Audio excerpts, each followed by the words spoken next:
ketika sama tanya siapa aku, muncul jawaban kan? Jawabannya ganti-ganti kan? Ganti-ganti kan? Jadi pikiran nggak bisa jawab pertanyaan itu. Biarkan jawaban pikiran muncul apa adanya. Sama harus lebih menyadari ruang di mana pertanyaannya diajukan. Emosi itu adalah sensasi fisikal yang muncul karena pergolakan energi. Kalau golakannya energinya enak, ya rasanya kan enak. Kalau pergerakan energinya nggak enak, ya rasanya nggak enak. Terciptalah rasa nyaman nggak nyaman. Emosional itu. Energi yang bergerak itu emosi. Oke. Nah, ketika kita tahu emosi negatif adalah sama gerakan emosi tapi lebih bergejolak, ketika ditahan dia membatu. Ketika setelah membatu di dalam sistem tubuh, di dalam sistem meridian, akhirnya energi nggak bisa ngalir lancar.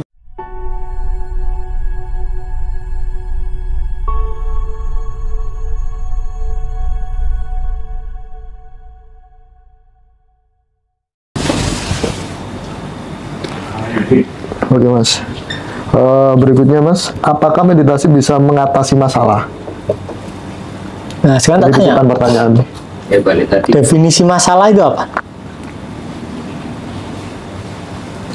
Definisi masalah kita sendiri. Hah? Kita sendirian. Hah? Ourselves. Jadi ketika kalian berada dalam meditasi atau kalian sadar, masalah itu nggak ada. Karena masalah itu ilusi, label masalah itu ilusi, labelnya. Yang terjadi itu adalah hanyalah tayangan, frame per frame kan. Misal zaman sekarang kehilangan motornya pindah tempat. Yeah. Bagi Rosi itu masalah. Tapi ketika sampean sadar itu bukan masalah kan. Tapi cuma pindah tempat itu aja. Cuma aliran skenario kan. Iya. Bukan masalah kan. Karena ketika sampai hadir sebagai kesadaran, sampai tetap bahagia, maka saya nggak ada masalah kan. Oke. Jadi masalah ketika sampai menderita. Jadi masalah ketika sampai melawan fenomena hilangnya motor. Sampai nggak terima motornya hilang. Sampai juga nggak terima terhadap rasa nggak enaknya. Kemudian terjadilah masalah. Kalau sampai oke-oke aja ditipu kan nggak ada masalah. Misal sampai ditinggalin istrinya dulu. Ketika sampean nggak ada masalah dengan ditinggalin, sampean nggak ada masalah dengan rasa nggak enak, belum nggak ada masalah. Oke. Jadi masalah ketika sampean berusaha melawan kan, akhirnya jadi penderitaan. Ini balik lagi ke pikiran Mas. Kadang saya itu merasa tidak nyaman dengan pikiran saya sendiri. Saya itu selalu gini. Saya itu siapa? Saya itu apa? Ini kan kita sudah banyak melihat ada kelahiran, ada kematian. Nah, saya itu selalu apa ya? Kayak dikritikin dengan diri saya sendiri. Setelah mati nanti saya itu apa? Setelah raga saya ini nanti nggak berfungsi, dimakamkan terus kemana gitu loh. Nah, itu kan pikiran yang menghantui kita, Mas. Nah, menurut Mas Riko, pertanyaan saya tadi itu kesimpulannya apa, Mas? Pertanyaan siapakah aku? Iya, sopo aku ini. Nah, sekarang tak tanya. Ketika saya tanya siapa aku, muncul jawaban kan? Jawabannya ganti-ganti kan? Ganti-ganti kan? Jadi pikiran nggak bisa jawab pertanyaan itu. Biarkan jawaban pikiran muncul apa adanya. Sama harus lebih menyadari ruang di mana pertanyaannya diajukan. Coba, siapakah aku munculnya di mana? Di mana? Siapakah aku? Jadi siapa aku itu berupa apa? Nggak ada rupanya, kalau menurutku. Berupa sensasi apa? Sensasi suara? Suara kan? Suara kepala kan? Suara kepala, bener. Nah, sama bisa denger kan? Kalau itu suara kan? Terus? Saya bisa dengar. Saya bisa denger kan? Berarti sama yang denger apa yang tanya? Yang denger. Terus? Di dalam kediamanku itu muncul itu. Di dalam kediamanmu kan? Di dalam ruang ini muncul pertanyaan. Terus hilang kan pertanyaan? Hilang. Terus aku sesuk nanti sudah meninggal. Mau kemana saya? Pertanyaan kan itu kan? Suara kan? Suara. Saya dimakamkan. Atau saya dipenjarakan di situ selamanya, atau saya kemana? Sedangkan raga saya kan sudah rusak. Kan itu pasti muncul jawaban kan? Timbal balik kan? Oh ya aku jiwa, oh aku roh, oh aku anu. Benar. Banyaklah jawaban muncul pasti. Tentunya Jawaban yang benar adalah keheningan yang melatari jawaban dan pertanyaannya. itu jawabannya. Jawabannya itu. Keheningan, Nggak ada jawaban yang benar. keheningan yang melatar belakangi Jawaban sama pertanyaannya. Ya kan? Yang jawab sama yang tanya itu hasilnya suara, sama-sama suara. sama-sama suara. Ya kan? Itu kayak umpamanya gini. Air sedang mencari air, bukan ikan nyari air. Ini lebih parah, air mencari air. Air mencari air. Air bertanya, mana ya air? Gendeng nggak ya? Iya. Kayak gitu, kondisi kita itu kayak gitu. Air yang sedang mencari air, yang nggak ketemu. Seperti suara itu tadi ya. Berarti suara itu tadi. Dia tanya, why dia tanya? Ya aslinya pertanyaannya nggak ada jawabannya, dibiarin lenyap. Pertanyaan itu muncul karena sampean mengira, karena sampean mengalami penderitaan, dan kemudian sampean secara jelas mengalami kalau materi tidak bisa menyelesaikan penderitaan sampean. Kemudian sampean mulai bertanya, siapa lagi aku? Dengan harapan ketika sampean dapat jawaban dari pikiran sampean, sampean penderitaannya lenyap. Nah itu mas, karena mulai dari kecil kan kita sudah dijejali dengan ilmu-ilmu agama, apa namanya, nanti di kemudian hari setelah kehidupan ini ada kehidupan lagi dan lain sebagainya. Tapi saya itu masih bertanya-tanya yang seperti itu tadi. Nggak tahu yang tanya itu diri saya apa memang ada suara lain dari luar diri saya. Tapi pasti ada pertanyaan itu. Pertanyaan gini, ketika sampean bilang suara ada di luar diri, suara yang mana? Nah itu, saya juga nggak paham. Ada luar, ada dalam nggak kira-kira? Satu ruang ini sebenarnya. Dalam kan aslinya. Berarti suara itu adalah bagian dari sampean kan? Om Joko juga bagian dari sampean kan? Benar. Aslinya kan. Tapi sampean nggak akan sadar bahwa Om Joko itu adalah bagian sampean ketika sampean belum bisa melingkupi emosi dan pikirannya sampean sendiri. Ketika sampean sudah bisa including, embrace pikiran sama emosinya, sampean baru bisa mengembrace orang lain. Ketika sampean sudah bisa menerima emosinya sampean, sampean baru bisa menerima istrinya sampean. Di situ baru muncul cinta, ya kan? Kalau sampean belum bisa menerima diri sendiri, belum bisa menerima perasaan dan pikirannya, bisa dipastikan hubungannya itu bukan cinta. Pasti ada sesuatu yang lain, bersifat politis. Mungkin sampean pernah sakit hati sama orang tuanya, sampean butuh dicintai, akhirnya butuh pasangan. Tapi sampean akan ketemu orang yang sama. Orang yang belum menerima perasaan dan emosinya akan ketemu orang yang sama juga. Kemudian duetlah pengemis cinta, karena sama-sama butuh cinta, tapi nggak ada yang bisa ngasih cinta. Kemudian rumah tangganya jadi banyak konflik. Jadilah pengemis cinta.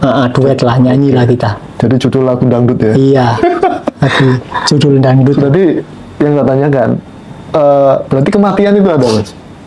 Nah sama kayak Mas Hendra tadi pertanyaannya, cukup disadari yang bertanya siapa. Nanti sampean akan tahu sendiri, disadari suaranya. Karena nggak akan ada jawaban yang bisa memuaskan sampean, bener nggak?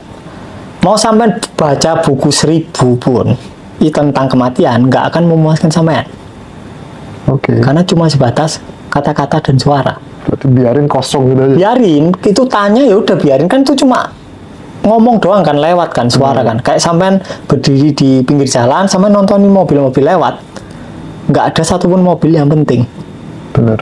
Dibiarin saja, nanti sampean akan tahu sendiri. Oh ternyata aku yang ini, dan nggak bisa mati. Karena kematian hanya ilusi, serta kelahiran juga adalah ilusi.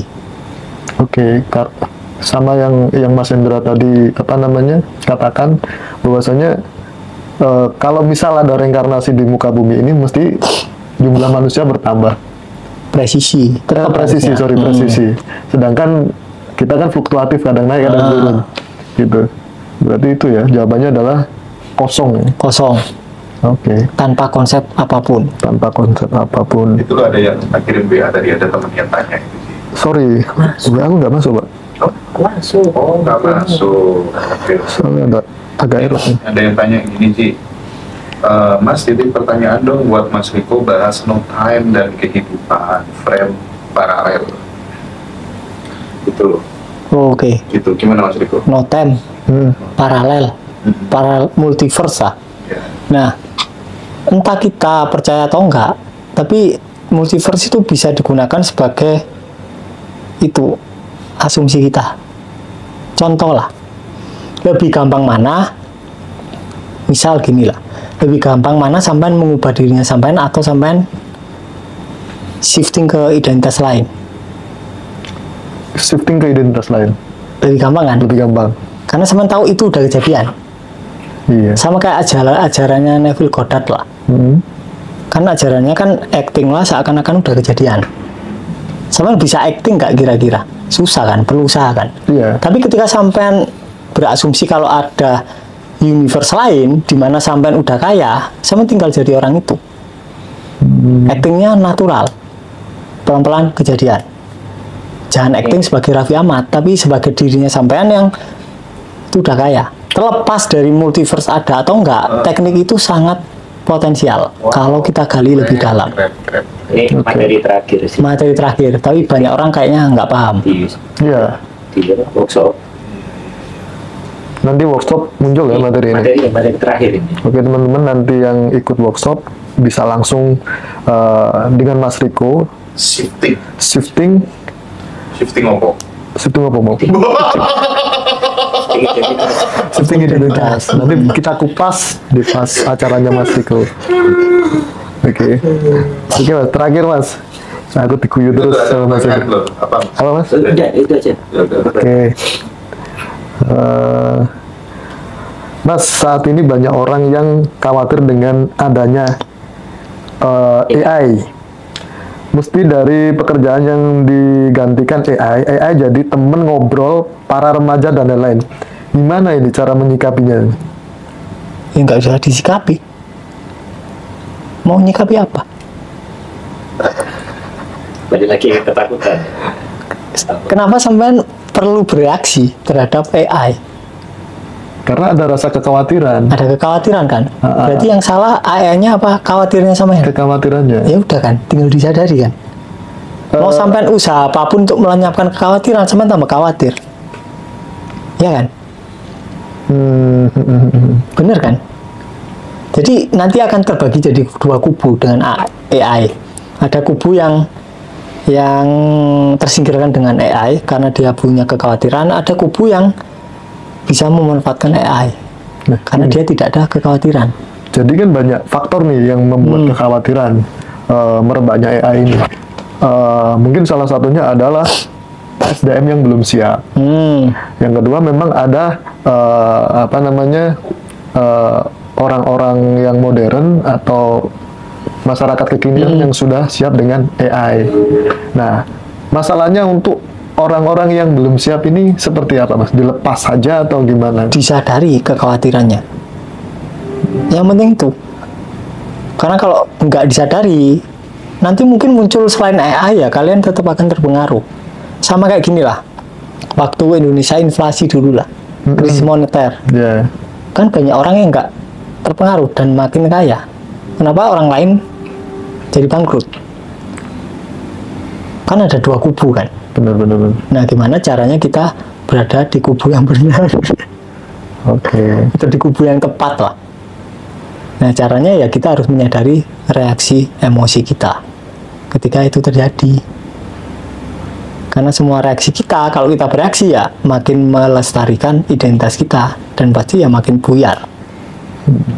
Aslinya mau AI itu ada atau enggak, kalian tetap akan menderita. Kalau identitasnya tetap sama, ya kan? Oke. Sebelum AI, tahun 2006 lah, Ya. tetap menderita enggak? Kalau memang menderita. Tetap aja. Setelah AI, paling kita mau menderita gitu doang kan? Kuncinya cuma pelepasan. Kuncinya disadari, enggak dilepas, disadari. Karena melepas itu agak-agak tricky. Ada triknya ya. Tricky. Oh, tricky. Kadang keselip lah. Karena ketika kita ngomong melepas, pikirannya orang itu pasti kayak nendang bola ke luar ruangan.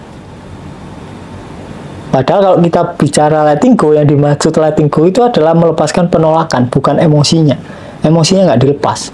Berarti kalau keluar itu berarti emosi yang keluar. Emosi yang dilepas. Emosi itu kan cuma es batu kan. Iya. Sekarang tak tanya, emosi itu apa sih? Ini penting. Kalau kalian nggak tahu, buyar pasti. Ya. Emosi itu apa? Kalau saya sejauh ini emosi adalah pelampiasan. Emosi itu sensasi fisikal. Iya, pelampiasan lah. Enggak pelampiasan. Emosi itu adalah sensasi fisikal yang muncul karena pergolakan energi. Kalau golakannya energinya enak, ya rasanya kan enak. Kalau pergerakan energinya nggak enak, ya rasanya nggak enak. Terciptalah Rasa nyaman nggak nyaman. emosional itu. Energi yang bergerak itu emosi. Oke. Nah, ketika kita tahu emosi negatif adalah sama gerakan emosi tapi lebih bergejolak, ketika ditahan dia membatu. Ketika setelah membatu di dalam sistem tubuh, di dalam sistem meridian, akhirnya energi nggak bisa ngalir lancar. Oke. Apakah ini ganjelannya perlu dibuang?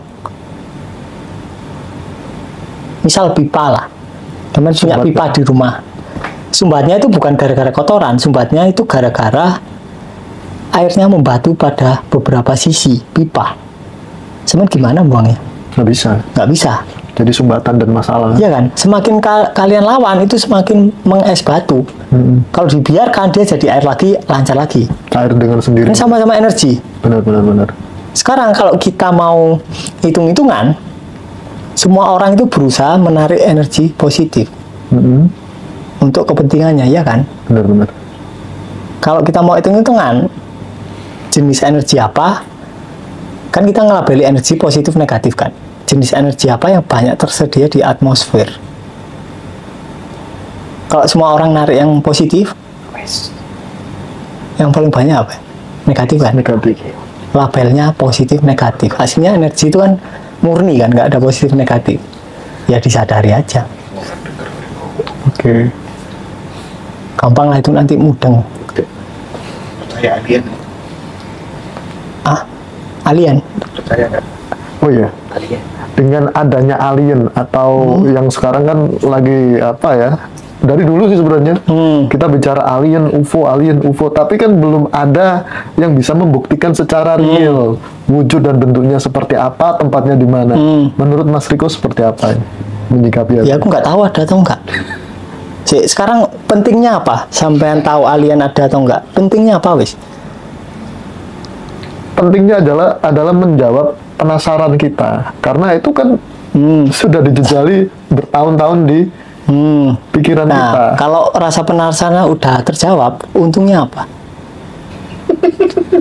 Nggak ada untungnya. Nggak ada untungnya. Sama kayak orang berdebat bumi datar atau bulat, untungnya apa? Nggak ada untungnya. Nggak ada. Kalau misal terbukti bumi datar, kalian mau ngapain? Ya fan-fan aja. Fan-fan aja kan? Nyatanya kita juga masih tinggal di bumi ini.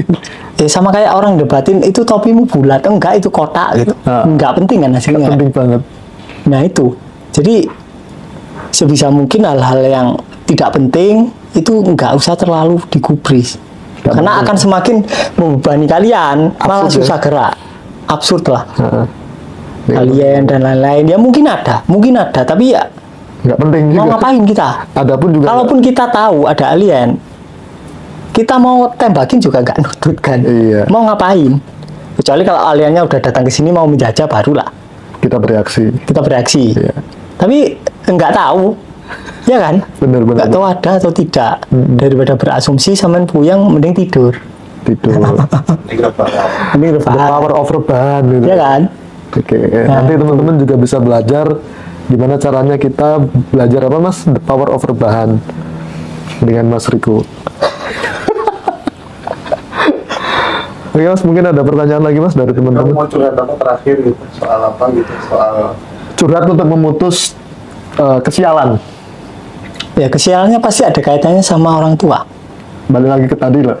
Pasti orang tua. Pasti semua pola awal pendaman kita, identitas kita itu sama orang tua. Kalau orang tua sudah selesai, keluarga besar sudah selesai, itu pelan-pelan hilang. Karena interaksi kalian sama orang tua membentuk identitas, dan identitas itu kalian bawa interaksi dengan masyarakat sekitar.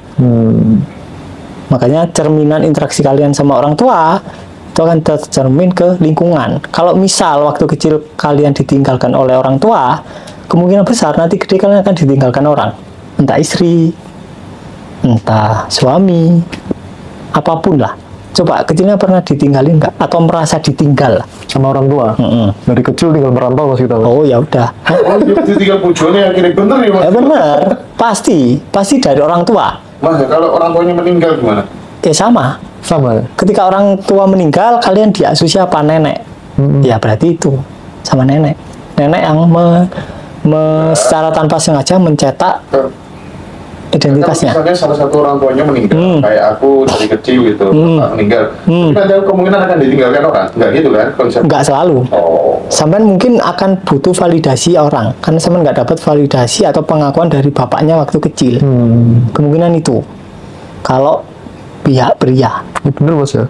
Mas Hendra juga ditinggal almarhum ayahnya kan sejak kecil. Dan saya juga kan dari TK itu sudah ditinggal Kerja. hijrah ke Papua sana kan gitu. Sampean kan merasa ditinggalkan kan? Ya. Ketika rasa tertinggal ini sampean pendam, sampean lawan, kan sampean ginilah, coba ginilah. Nah, ini misalnya rasa tertinggalkan, sampean lawan. Gini. Loh, ini aku yang lawan. Oh, sampean yang lawan. rasa tertinggalkannya. Nah, misal ini gini, berarti kan energi kan harus tetap mengalir kan? Benar. Artinya dia kan harus gini. Gimana caranya dia gini kalau ditahan? Berarti kan dia harus memproyeksikan kasus baru di luar. Sampai harus ditinggalkan lagi biar ini keluar. Karena dia pingin disadari, dia pingin dialami total. Kalau nggak dialami total, ya dia akan tetap membayang-bayang. Berarti itu berdampak. Kehidupannya akan datang. Jadi sampean harus selesaikan dengan orang tua terlebih dahulu. Orang tua aku sampai pensiun mulai mereka. Selesai. Apa lagi Mas ya? Gini Mas. Oke, jualan beras biar laku. Iya. Ini kasih tip. Sponsor. Ya, kasih tip. Gimana caranya kita itu bisa yakin kita mau apa namanya bisnis atau entrepreneur lah. Biar usaha teman-teman atau kita sukses itu gimana Mas cara pola pikirnya biar yakin ini nanti bakal boom, bakal sukses. Disadari yang ingin sukses. Ketika sama nyadarinya benar, dalam tanda kutip benar-benar dibiarin perasaan yang ingin sukses, sampai akan ketemu rasa kekurangan. Kemudian setelah dalamnya itu ketemu, intinya ketemu, sampai akan merasa sukses secara natural. Seakan-akan sampai sudah sukses. Otomatis realitanya mengikuti. Otomatis. Menarik ini Mas Hendra 1 atau 2 tahun yang lalu ngomong, kowe lek pengen dadi A, bayangno. Bayangno dadi A, bener gak Mas? Benar. Ingat saya di mobil Mas Hendra ngomong sama saya, bayangno seolah-olah itu wis mengalami kan gitu. Ini hak saya ngomong ada orangnya ini. Tapi itu susah ketika sampean ada pendaman. Iya. Kecuali kalau sampean nggak ada pendaman terkait jodoh, itu gampang. Jadi tiap orang itu pendamannya beda-beda. Ada yang efeknya ke jodoh, ada yang efeknya ke keuangan. Kalau pendamannya ke keuangan ya dia praktek kayak gitu backfire, parah nanti. Tapi karena nggak ada pendaman di jodoh, sampean praktek itu pasti dapat. Dapat ya. Kalau nggak ada pendaman, semua teknik itu akan bekerja dengan baik. Masalahnya kita ada pendaman sebagai identitas. Ini orang pertama yang ngomong dengan saya. Bener, makanya perlunya open awareness. Oke. Tuh, karena ketika kalian open awareness, ternyata pendaman itu hanya ilusi. Bahkan untuk urusan usaha pun ya. Untuk urusan usaha juga sama. Oke. Kalau udah stay di kesadaran kayak Mas Riko itu, ya Mas ya, gampang untuk selalu bilang iya, gini Mas Riko, iya, iya, gampang, iya, gitu ya, kira-kira. Yes, iyain. Tapi ada dampak negatifnya nggak Mas? Selalu terlalu sering mengiyakan gitu? Sejauh ini nggak ada sih. Nggak ada. Tergantung sih. Beberapa orang kan dia berusaha mengiyakan orang karena dia ingin dipandang baik atau dipandang, intinya dia ingin dapat validasi. Tapi ketika dia sudah sadar ya nggak ada kebutuhan itu, ya dia iya aja dan nggak ada penderitaan, nggak ada hal-hal yang aneh setelah itu. Makanya yang penting itu bukan soal mengiyakan orang, tapi sadar dulu, otomatis nanti iyanya natural. Karena tricky ketika kita itu kayak suka tanya ciri-ciri orang tercerahkan. Oh, ciri-ciri orang tercerahkan itu pakai jubah. Sekarang tak tanya. Enggak juga sih. Ciri-ciri biasanya orang gitu pakai jubah. Saya lihat itu Piccolo itu tuh juga pakai jubah, bener. Atau orang jahat Piccolo itu. Iya. Atau misal ciri-cirinya gini lah. Iya, gue jubah ya. Ya benar, Piccolo itu pakai jubah, tapi jahat kan? Iblis dia bahkan. Menurut sampai yang ciri-ciri orang tercerahkan apa wis? Menurut saya, orang yang nggak nyusahin orang lain, baik sama orang lain. Nah, dengan sampean berusaha baik sama orang lain, sampean tercerahkan nggak? Harusnya tercerahkan. Sekarang gini, sama nggak kayak gini? Misal menurut Om Joko ciri-ciri orang tercerahkan itu pakai jubah. Dengan sampean pakai jubah, sampean tercerahkan nggak? Belum tentu kan? Itu kan cuma cover. Belum tentu kan? Nah, sama kan? Ciri-ciri orang tercerahkan, misal berbuat baik. Nah, dengan berbuat baik, apakah sampean tercerahkan? Berarti belum tentu juga. Belum tentu juga. Karena sampean berusaha meniru ciri-ciri orang. Oke, siap. Nah, sekarang ketika benih itu berbunga jadi mawar, cirinya kan unik. Sama. Kalau sama benihnya melati, berusaha meniru mawar ya buyar. Iya. Kalau benih saya ayam, niru bebek kelep mas ya? Kelelep. Pasti. Nah itu. Makanya jangan berusaha meniru orang lain. Jadilah diri sendiri. Nah itu juga tricky. Coba sekarang gimana jadi diri sendiri? Coba. Gimana mas ya? Piye? Ya mengalir aja. Apa sampean pernah menjadi yang bukan diri sendiri? Ya itu tadi copy paste orang lain itu. Copy paste. Itu kan bagian tidak menjadi diri sendiri. Itu menurut saya. Membohongi diri sendiri ya. Diri sendiri. Ya benar. Nah sekarang tak tanya, menjadi diri sendiri itu gimana? Loss apa? Apa yang kita anggap benar dan orang lain benar itu gitu aja. Tidak menyalahi orang lain dalam. Jadi menjadi diri sendiri itu adalah ketika kita hadir sebagai kesadaran. Itu makna paling dalamnya. Balik lagi kesadaran. Bukan tentang karakter. Karakter itu sekunder. Menjadi diri tapi tingkat sekunder. Kalau kita menjadi kesadaran ya kita semua sama. Oke. Ketika kita hadir sebagai individu ya kita beda-beda unik hubungannya. Sip. Tercerahkan nih.